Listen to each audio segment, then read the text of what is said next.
بسم اللہ الرحمن الرحیم۔ السلام علیکم۔ غامدی صاحب کے ساتھ ہفتہ وار سوال و جواب کی براہ راست نشست کو لے کر ڈیلس امریکہ غامدی سینٹر سے حاضر خدمت ہیں۔ آغاز کرتے ہیں۔ غام سے بہت شکریہ آپ کے وقت کا۔ سلسلہ گفتگو جاری ہے۔ سیدنا امیر معاویہ اور سیدنا علی کے مابین جو اختلافات ہوئے اس کو کس زاویے سے آپ دیکھتے ہیں؟ اس سلسلے کی آج یہ 15ویں نشست ہے۔ ضمنی اشکالات، کچھ توضیحی پہلو جو لوگوں کے ذہن میں آپ کے بیان، آپ کے نقطہ نظر، آپ کی تفہیم پہ سامنے آتے ہیں، میں ایک ایک کر کے رکھ رہا ہوں۔ گفتگو ہم نے ختم کی تھی، کچھ چیزوں کو ہم نے سمجھا تھا، وہیں سے میں جوڑوں گا بات کو۔ جب سیدنا امیر معاویہ نے گورنر ہوتے ہوئے قصاص کا مطالبہ کیا قاتلین عثمان کے بارے میں سیدنا علی سے، تو پھر یہ بات تو طے ہو گئی نا کہ وہ ان کو حکمران سمجھتے ہیں، ان کی حکومت قائم ہے، تبھی تو ان سے وہ مطالبہ کر رہے ہیں۔ اگر وہ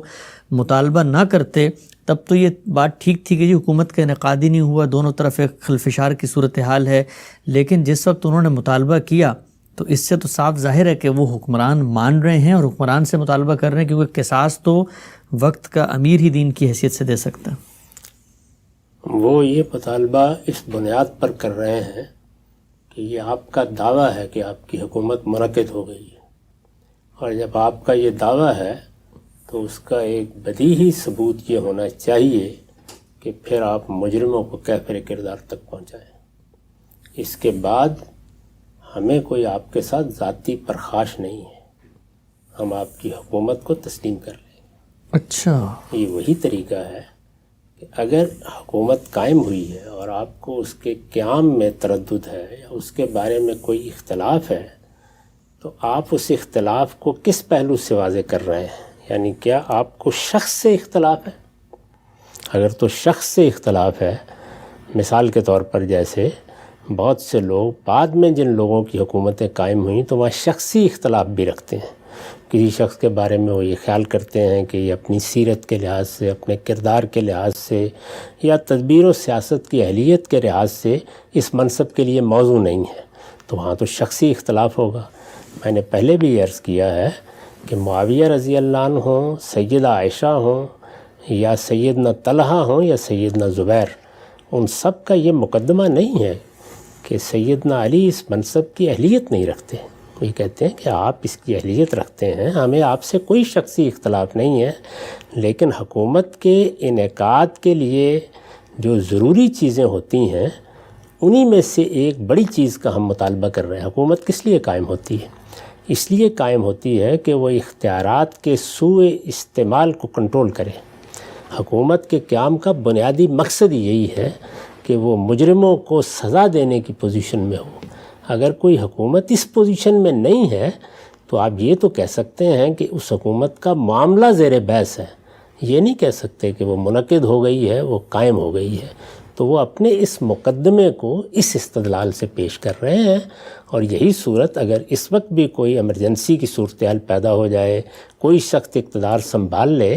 تو اس میں ہم بھی یہی کہیں گے کہ پھر آپ قانون سازی کریں، قانون سازی کی اہلیت ثابت کریں، قانون کے نفاذ کے راستے نکالیں، پھر آپ کی حکومت کو ڈی فیکٹو ہی چلیے صحیح تسلیم کر لیا جائے گا۔ ٹھیک، تو یہ اس مقدمے کا بیان ہے، اس میں حکومت تسلیم کیسے ہو گئی؟ اگر وہ حکومت کو تسلیم کر لیں تو پھر تو انہیں سب سے پہلا کام یہ کرنا تھا کہ حکومت کی طرف سے جو ہدایت انہیں کی گئی تھی کہ وہ عامل کی حیثیت سے، شام کے گورنر کی حیثیت سے اپنی ذمہ داری چھوڑ دیں، وہ اس کی اطاعت کرتے۔ ان تو ایسا نہیں کیا، وہ اسی مقام پر کھڑے ہوئے جس شخصیت نے اقتدار سنبھالا ہے اس سے اپنے اقتدار کے انعقاد کا ثبوت مانگ رہے ہیں۔ اچھا، ٹھیک، آگے بڑھاتے ہیں ہم سب اس سلسلے کو۔ یہ بیان فرمائیے گا کہ یہ بات تو واضح ہو گئی کہ ان کا مطالبہ حکومت کو تسلیم کرنے کے بعد شروع نہیں ہو رہا، بلکہ حکومت کی اس حیثیت کو منعقد ماننے کی شرط کے طور پر ہو رہا ہے کہ آپ یہ کریں اور اس کے بعد پھر ہم آگے کے معاملات طے کرتے ہیں۔ نہیں ہوا معاملہ طے اور بات میدان جنگ تک پہنچ گئی۔ اب جب میدان جنگ تک بات پہنچ گئی اور وہاں پر یہ بھی تاریخی مسلمہ حقیقت ہے کہ اس مقدمے کے حاملین کو کہ قاتلین عثمان کا قصاص لینا چاہیے، سیدنا علی کے ارد گرد جو لوگ ہیں ان کو ہٹایا جائے، ان کو شکست ہوئی۔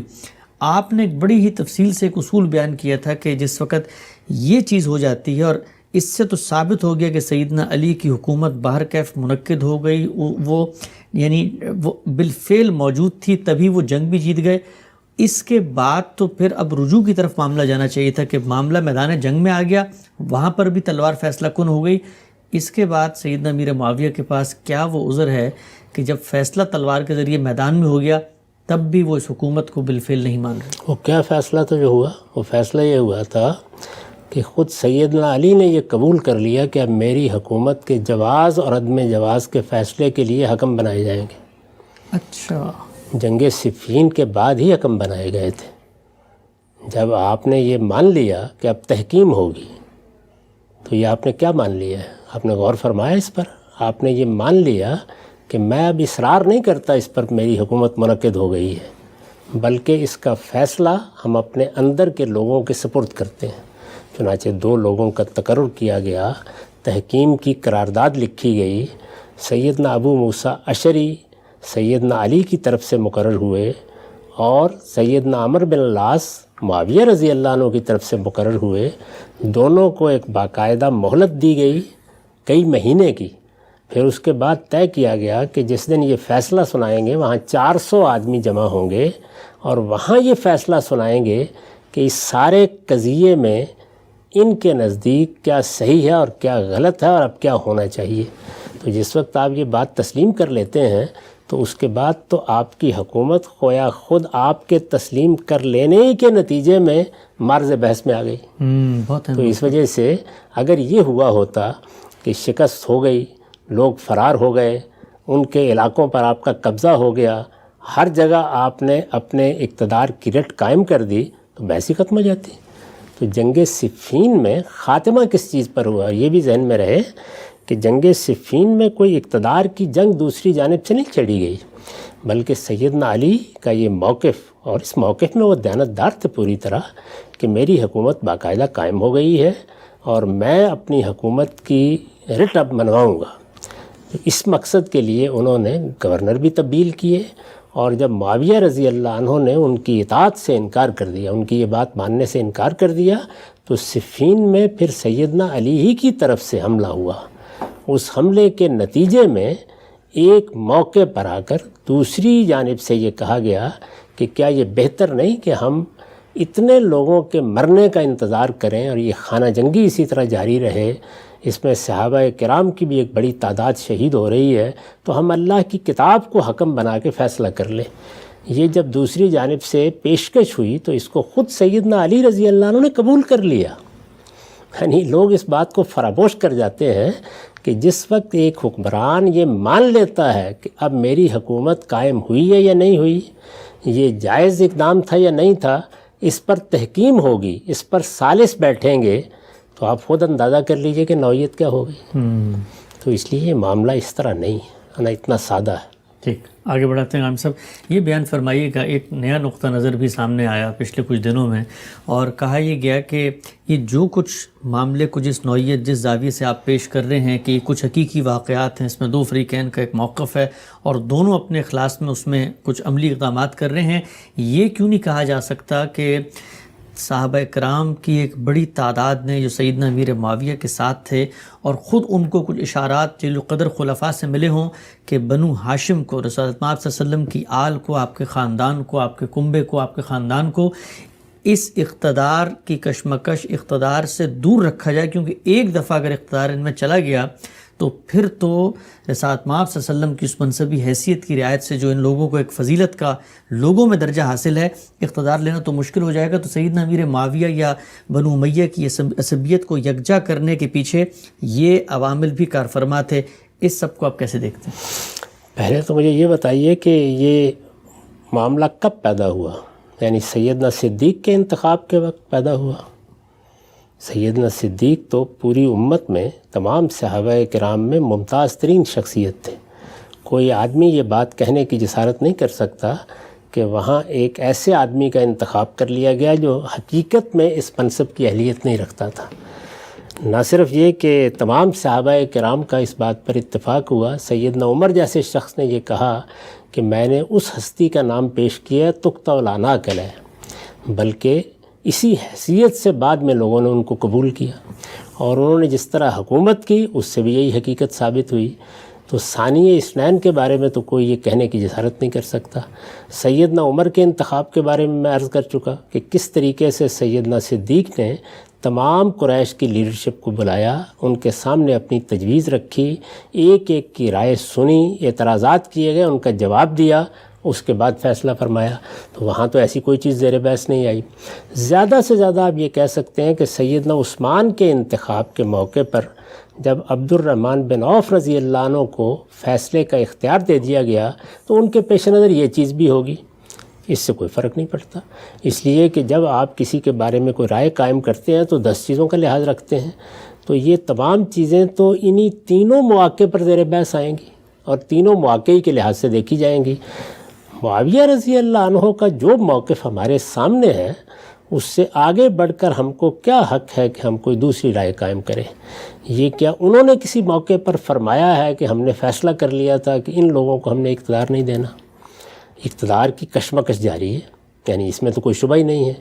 اس میں سیدنا علی کی حکومت کے قیام کا اعلان کر دیا گیا ہے، بہت سے لوگوں نے اس کو قبول بھی کر لیا ہے، وہ ایک بڑے لشکر کے ساتھ ایک کافی بڑے علاقے میں اپنا اقتدار قائم بھی کر چکے ہیں۔ معاویہ رضی اللہ عنہ بھی ایک مطالبے کے ساتھ سامنے آئے ہیں، اور سیدہ عائشہ ام المومنین، یعنی یہ محض کوئی خاتون نہیں ہے، اگر آپ ان کی فقاہت کو دیکھیں، ان کے فیصلوں کو دیکھیں، ان کی تدبیر و سیاست سے واقفیت کو دیکھیں تو بڑا غیر معمولی فیصلہ انہوں نے کیا۔ سیدنا علی کے انتخاب کے موقع پر بھی جو اس شورا کے 2 لوگ نمایاں ترین لوگ تھے، وہ طلحہ و زبیر رضی اللہ عنہما تھے، وہ بھی اس میں شامل ہو گئے۔ تو کیا یہ سارے کے سارے لوگ مل کے کوئی سازش کر رہے تھے اور بنی ہاشم کو اس سے الگ رکھنے کی صحیح کر رہے تھے؟ تاہم جب انتخاب کا موقع آتا ہے تو ہم جب کسی کے حق میں رائے دیتے ہیں تو بارہا 10 چیزوں کو ملحوظ رکھتے ہیں۔ اب مثلا میں اس کی تازہ مثال دے دیتا ہوں۔ ہمارے ملک میں انتخابات ہو رہے ہیں، بہت سی جماعتیں یہاں موجود ہیں، اور اس میں ایک آدمی یہ کہتا ہے کہ اس سے قطع نظر کہ میری اور کیا ترجیحات ہیں، میں فلاں جماعت کو اس لیے ووٹ نہیں دوں گا کہ میرے نزدیک ان کے ہاں کچھ موروثیت در آئی ہے۔ تو یہ بھی ایک چیز ہو سکتی ہے۔ تو عین ممکن ہے کہ کچھ لوگوں کے پیش نظر یہ بھی ہو، لیکن یہ تنہا عامل تھا، اس کی بنیاد پر سب کچھ ہو گیا، سب نے مل کر یہ فیصلہ کر لیا، پہلے دن سے یہی پیش نظر چیز تھی۔ میرا خیال ہے کہ یہ اتنی بڑی بات کہنے کے لیے اس سے بہت زیادہ دلائل کی ضرورت ہے جس کا عام طور پہ حوالہ دیا جاتا ہے۔ ٹھیک، آگے بڑھاتے ہیں ہم سب سے اہم نقطہ ہماری اس پوری گفتگو میں جس نقطے کے ارد گرد ساری توجیحات، سارے جتنے فریقین ہیں ان کے مواقف گردش کرتے ہیں اور سب کو کچھ نہ کچھ بینیفٹ آف ڈاؤٹ ملتا ہے، وہ یورش ہے جو سیدنا عثمان کے قتل کی صورت میں نمایاں ہوئی۔ سوال ہر آدمی کے ذہن میں اٹھتا ہے جس نے آپ کا ان 14-15 گھنٹوں پہ مشتمل یہ پورے موقف کو سنا قسطوں پہ، کہ ایک فریق اگر یہ کہہ رہا ہے کہ قاتلین عثمان کو الگ کریں، ان سے قصاص لیں، وہ فریق جب خود حکومت میں آتا ہے، 19 سالہ دور اقتدار ہے، اس دور اقتدار میں آنے کا جو محرک ہے وہ یہ قضیہ، یہ معاملہ بنتا ہے، تو اگر اقتدار کی خواہش، اقتدار کی کشمکش میں خود حکومت پہ برجمان ہونے کی ایک جستجو نہیں تھی، تو پھر اصل محرک کا کیا ہوا، قاتلین عثمان کا کیا ہوا؟ 19 سالہ بلا شرکت غیر دور اقتدار ہے سیدنا امیر معاویہ نے، جس بنیاد پہ سب کچھ ہوا، جمل بھی ہوئی، صفین بھی ہوئی، قتل و غارت گری بھی ہوئی، اس کے لیے کیا کیا؟ قاتلین عثمان میں 2 طرح کے لوگ تھے۔ ظاہر ہے یہ آپ جانتے ہیں کہ ایک بلوے کی صورت پیدا ہوئی تھی، لوگ وہاں ٹوٹ پڑے تھے، اور سیدنا عثمان کے گھر میں بھی جو لوگ داخل ہوئے وہ بھی کوئی 1-2 نہیں تھے، بلکہ ایک ہجوم سا داخل ہو گیا تھا۔ ان میں کس نے جا کے ہاتھ بڑھایا، کس نے جا کے قتل کیا، اس میں 2 لوگ ہیں جن کے نمایاں ترین نام ہیں۔ ایک محمد بن ابی بکر جو خود سیدنا ابو بکر کے بیٹے ہیں، اور جن کی ولادت، جن کی پرورش یہ سب سیدنا علی کے ہاں ہوئی ہے، یعنی سیدنا صدیق کی وفات کے بعد ان کی اہلیہ سے سیدنا علی نے شادی کر لی تھی، تو یہ انہی کے ہاں پلے بڑے ہیں۔ دوسرے مالک الاشتر، یہ دونوں کے دونوں وہ تھے کہ جن کی طرف انگلی اٹھا کے کہا جا سکتا تھا کہ یہ قاتلین عثمان ہیں، یعنی ظاہر ہے کہ مقدمہ تو چلے گا، اس کے بعد ہی آپ کو اقدام کرنا چاہیے۔ یہ 2 لوگ تھے۔ یہ کتنے نمایاں تھے اس کا اندازہ اس سے کیجئے کہ کہ ہمارے ممنوع مخدوم مولانا سید ابو اللہ صاحب مودودی جو میرے نقطہ نظر سے بہت مختلف بات کو ایک مقدمے کے طور پر پیش کر رہے ہیں، وہ بھی یہ کہتے ہیں کہ سیدنا علی کے تمام اقدامات کی میں توجیہ کر سکتا ہوں، لیکن ان دونوں کو انہوں نے جو حیثیت دی اور جس طرح محمد بن ابی بکر کو مصر کا گورنر بعد میں بنا دیا، اس کی کوئی توجیہ میں کرنے سے قاصر یعنی سیدنا عثمان کے قتل کے بعد، سیدنا عثمان کے قتل کے بعد جب انہوں نے حکومت سنبھالی اس کے بعد ہی گورنر بنائیں گے نا، تو یہ اتنے نمایاں ہیں، یہ دونوں تو رخصت کیے جا چکے تھے، اب رہ گئے باقی لوگ، تو باقی لوگوں کا معاملہ یہ تھا کہ ان میں سے کوئی شخص متعین نہیں تھا، ان کے بارے میں یہ بحث باقی تھی۔ چنانچہ آپ تاریخ پڑھیں تو آپ کو معلوم ہوگا کہ جب اس طرح کا کوئی آدمی بالکل نمایاں ہو کے سامنے آیا، اس سے قصاص لے لیا گیا۔ اس کی پوری تفصیلات آپ کو بہت سی تصنیفات میں مل جائیں گی، لیکن دو نمایاں آدمی جن کو فی الواقع پکڑنا چاہیے تھا اور جو اس وقت سب سے زیادہ سیدنا علی کے ساتھ کھڑے ہوئے تھے، وہ دونوں رخصت ہو چکے تھے اس سے پہلے۔ ٹھیک، اچھا ہم سب آپ ہر فریق کے موقف کی اس کی جگہ پر کھڑے ہو کر ایک عقلی، ایک جو میسر معلومات، قرائن، شواہد ہیں اس میں توجیہ کرتے ہیں۔ سوال لوگوں کے ذہن میں اٹھتا ہوگا، میں چاہتا ہوں اس پہ بھی آپ گفتگو فرمائیں کہ اگر سیدنا عثمان ایک خلیفۃ المسلمین کی جگہ پر فائز تھے، ان کے ساتھ زیادتی ہوئی، ان کے قاتلین متعین تھے، ظاہری بات ہے یہ بات تو سیدنا علی بھی جانتے ہوں گے، ہمارے دل میں ان کی بڑی عزت، قدر و منزلت، آپ نے ان کی خود فہم و فراست کی مثالیں بھی دیں، تو یہ کیا معاملہ ہے، اس کی کیا توجیہ آپ کے ذہن میں پیدا ہو سکتی ہے؟ سیدنا علی کی جگہ پر اگر کھڑے ہو کے دیکھیں کہ ان دو نمایاں لوگوں کو نہ صرف یہ کہ قصاص دینا تو دور کی بات، بلکہ اتنے بڑے مناصب پر اس طرح کے بلوے، اس طرح کے قتل، اس طرح کی ایک انتہائی اقدام کے بعد اس پر فائز کر دینا، اس کی کیا کوئی توجیہ آپ کو نظر آتی ہے؟ میں نے تو عرض کیا کہ مولانا سید ابو اللہ صاحب مودودی نے ان کا پورا مقدمہ بیان کیا ہے اور ہر لحاظ سے دفاع کیا ہے، ان دو باتوں کا وہ بھی دفاع نہیں کر سکے، کسی لحاظ سے بھی دفاع نہیں کر سکے، لیکن میں یہ عرض کروں گا کہ میرے نزدیک اس کا بھی ایک محل ہے۔ اچھا، یعنی اس کے باوجود میں یہ کہتا ہوں کہ اس کا بھی ایک محل ہے۔ سیدنا علی نے ایک فیصلہ کیا، یہ فیصلہ تھا اقتدار سنبھالنے کا۔ اس موقع پر دو رویے ہو سکتے تھے۔ ایک رویہ یہ تھا کہ جب یہ درخواست ان سے کی گئی تو وہ یہ کہتے کہ میں یہ اقدام نہیں کروں گا، اس کا انتظار کیا جائے گا کہ اطراف و اکناف سے قریش کی لیڈرشپ آ جائے یا مسلمانوں کے رہنما آ جائے یا وہ تمام لوگ جو اس وقت ارباب حل و عقد کہے جا سکتے ہیں وہ جمع ہوں، اور اس کے بعد وہ اپنی آزادانہ رائے سے چاہیں تو میرا انتخاب کریں، چاہیں تو کسی اور کا انتخاب کر لیں۔ اس موقع کے اوپر وہ آگے بڑھ کر زمام اقتدار نہ سنبھالتے، ایک فیصلہ یہ ہو سکتا تھا۔ انہوں نے یہ فیصلہ نہیں کیا۔ یہ بات البتہ طے ہے کہ وقت نے ثابت کر دیا کہ یہ پہلی صورت شاید بہتر ہوتی، لیکن انہوں نے دوسرا فیصلہ کیا، اور وہ یہ کہ یہ حضرات جس طریقے سے قبضہ کر چکے تھے اور جس طرح سے انہوں نے ایک قتل و غارت گری کی صورت پیدا کر دی تھی، اس سے مسلمانوں کو بچانے کے لیے سیدنا علی نے نہایت نیک نیتی کے ساتھ، اور تمام قرائن بتاتے ہیں کہ نہایت نیک نیتی کے ساتھ یہ ارادہ کیا کہ وہ اقتدار سنبھال لیں۔ میں اس سے پہلے بھی عرض کر چکا ہوں کہ اس وقت وہ ممتاز ترین شخصیت تھے، یعنی یہ چیز بھی محرک بنتی ہے کہ آپ یہ سمجھتے ہیں کہ اور کون آدمی ہے کہ جو اس وقت سنبھالے گا اور جس پر اتفاق ہو سکے گا۔ ایسے موقعوں پر آپ تحری کرتے ہیں، یعنی ایک رائے قائم کرتے ہیں، وہ رائے انہوں نے قائم کی اور اقتدار سنبھال لیا۔ اقتدار سنبھال لیا تو ایک نتیجہ یہ نکل سکتا تھا کہ ان کے اس اقدام کو قبول کر لیا جاتا، انہوں نے جو فرمان جاری کیے تھے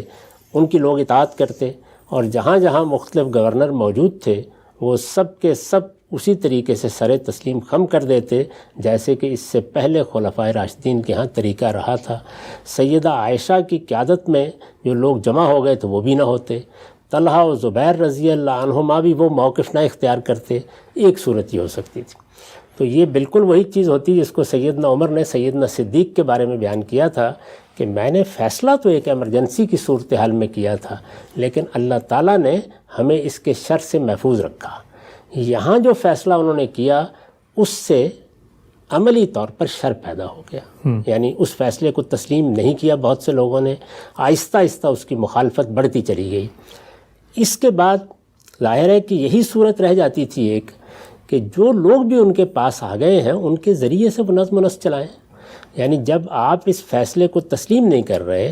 اور وہ اپنے اس اقدام کو واپس بھی نہیں لے رہے تو پھر انہی لوگوں کے ذریعے سے وہ حکومت کا نظم بھی چلائیں گے, وہی لوگ ان کے لشکروں کی قیادت بھی کریں گے, کیونکہ انہوں نے پہلے مرحلے میں ان کی یہ حیثیت تسلیم کر لی. تو میرے نزدیک جب آپ کوئی فیصلہ کر لیتے ہیں تو پھر وہ فیصلہ بانجھ نہیں ہوتا, اس کے بعد نتائج ہوتے ہیں, اور اس میں بڑے سے بڑے آدمی کو بھی بعض چیزوں کو اسی طرح گوارا کرنا پڑتا ہے. تو انہوں نے یہ گوارا کیا. ٹھیک. اچھا غلام صاحب, یہ جو آپ نے بھی ایک توضیح فرمائی, اس سے وہ جو پورا اصول آپ شروع سے بیان فرمانا چاہ رہے ہیں, لوگوں کو سمجھانا چاہ رہے ہیں کہ یہ جو سیاست کے اندر, عملی معاملات کے اندر آدمی فیصلہ کرتا ہے تو اس کو حق و باطل, اس کو فضائل, اس کو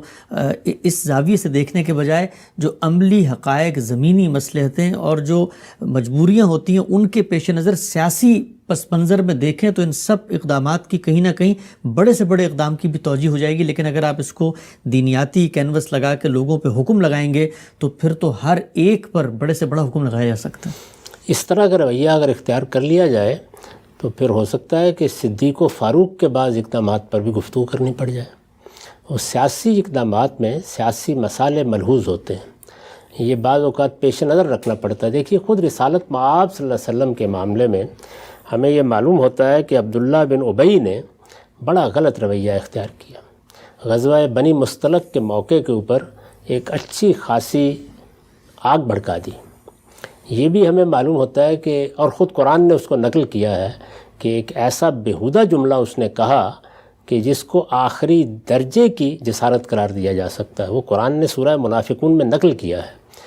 لیکن رسول اللہ صلی اللہ علیہ وسلم اس کے باوجود کہ عبداللہ بن ابی کے بیٹے نے کہا کہ اس جسارت کے بعد آپ اجازت دیں تو میں گردن اڑا دوں اپنے باپ کی, آپ نے فرمایا نہیں, لوگ کیا کہیں گے کہ محمد اپنے ساتھیوں کی گردن مار رہا ہے. تو سیاسی معاملات میں بعض چیزوں کو ایسے ہی نظر انداز کرنا پڑتا ہے. البتہ یہ چونکہ قصاص کا معاملہ تھا, وہاں تو یہ ہے کہ ایک گستاخی ہے, ایک جسارت ہے, ایک ایسا معاملہ ہے جس میں کسی متعین جرم کو آپ نہیں بتا سکتے, تو صرف نظر کر لیا گیا. لیکن قصاص کا معاملہ اپنا ایک اخلاقی پہلو بھی رکھتا ہے.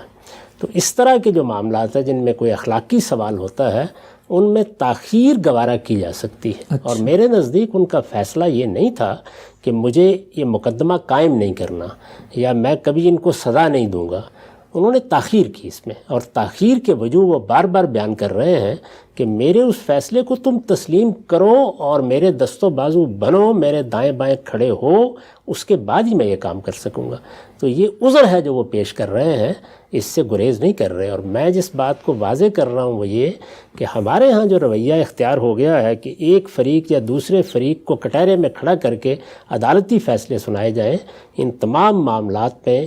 ہر گروہ کے عذر, اس کی مجبوریاں, ان تمام کو ملحوظ رکھنا چاہیے. اور سیاست کے معاملے میں ہم جب آج کے زمانے میں رائے قائم کرتے ہیں اور فیصلے کرتے ہیں تو یہ ساری چیزیں اسی طرح ملحوظ رکھتے ہیں. ہم سب سیدنا علی کے اس اقدام جس کی توجیہ آپ کے بقول, آپ کے نقطہ نظر سے اختلاف رکھنے کے باوجود مولانا مودودی نہیں کر سکے, جو اس پورے زاویے میں اس جانب کھڑے ہیں, لیکن آپ نے آج ایک بہت ہی منفرد اور بہت ہی روشن نیا پہلو دکھایا ہے وہ سب لوگوں کو جن کو آپ یہ بتانا چاہ رہے ہیں کہ دونوں طرف کھڑے ہو کے کیسے موقف کو دیکھنا چاہیے ہے. گفتگو کو آگے بڑھائیں گے اور ہم انشاءاللہ آپ سے جانیں گے کہ اس کے بعد سیدنا امیر معاویہ کو جو ہم سارا بینیفٹ دیتے ہیں کہ اس زمانے میں کوئی ہمارے نمائندگان موجود نہیں تھا, سلطنت پھیل چکی تھی سیدنا عثمان کے زمانے تک, تب بھی تو آخر ایک سائنٹیفک طریقہ اپنایا گیا, یہاں کیوں نہیں اپنایا گیا اور یزید ہی کو کیوں حکومت سونپی گئی؟ یہ سارے موضوعات زیر بحث لائیں گے. وقت یہاں پہ ختم ہوتا ہے, اجازت دیجیے, اللہ حافظ. اللہ